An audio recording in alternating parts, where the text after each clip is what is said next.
Halo, assalamualaikum warahmatullahi wabarakatuh. Selamat berjumpa kembali di channel YouTube saya.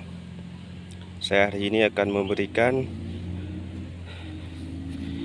kapur dolomit untuk lubang cabai kita. Dan kebetulan kita nggak buat bedeng, kita pakai lubang seperti ini aja. Dikarenakan tanahnya sangat keras sekali, susah untuk kita cangkul. Makanya kita cangkul petak-petak seperti ini aja.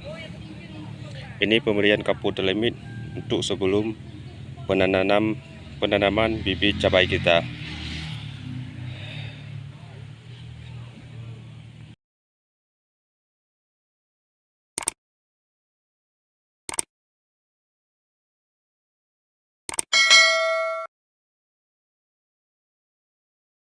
Oke, sahabat petani, langsung saja kita beri pupuk kapur dolomit. Dalam satu lubang ini kita berikan 2 genggam saja sudah cukup.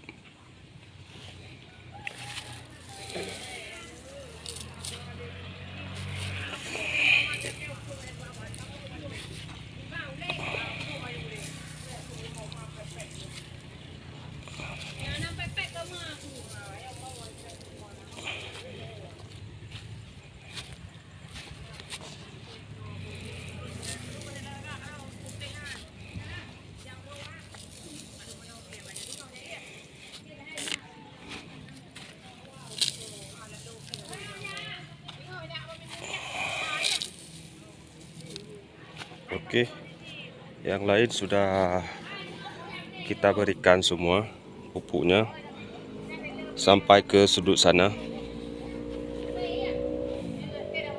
Ini sudah kita berikan, tinggal yang ini belum.